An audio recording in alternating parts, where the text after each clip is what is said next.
আজকে বানাচ্ছি একদম নরম তুলতুলে ক্ষীরের পাটিসাপটা, যার স্বাদ অনেক দিন পর্যন্ত মুখে লেগে থাকবে। একবার শুধু মন দিয়ে রেসিপিটা দেখে নিন। প্রথমে দেখতেই পেলেন পাকা আম টুকরো করে একটু মিক্সিতে পেস্ট বানিয়ে নিয়েছি।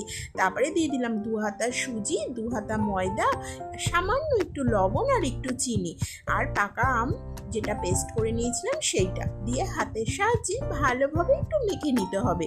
এক্ষেত্রে আপনারা অল্প অল্প করে ঠান্ডা জল অ্যাড করে এরকম একটা ব্যাটার তৈরি করে নেবেন। আচ্ছা, এখানে আমি সুজি ব্যবহার করেছি, আপনারা চাইলে চালের গুঁড়ো দিয়েও করতে পারেন। দেখুন ব্যাটারটা ঠিক এরকম একটা স্মুথ ব্যাটার তৈরি করে নেবেন। নিয়ে নিলাম ক্ষীর। এই ক্ষীরটা কৃষ্ণনগর থেকে আমার ভাই রাজু নিজের হাতে বানিয়ে পাঠিয়েছে। ওনা ভীষণ ভালো ক্ষীর তৈরি করে, এই কাজেও খুব পারদর্শী।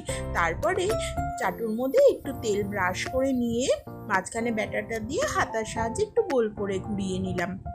দিয়ে দিলাম ক্ষীরটা দিয়ে ভালোভাবে এইভাবে আস্তে আস্তে করে পাটিসাপটাগুলো তৈরি করে নিতে হবে। এই আমের পাটিসাপটাটা খেতে যেমন সুন্দর হয়, ভিতর থেকে ক্ষীর থাকার জন্য রসালো এবং নরম, ভীষণ ভালো একটা আমের ফ্লেভার আসে, তার জন্য খেতে অসাধারণ টেস্ট হয়। আপনারা বাড়িতে কিন্তু এই পাকা আমের সিজনে অবশ্যই একবার ট্রাই করবেন।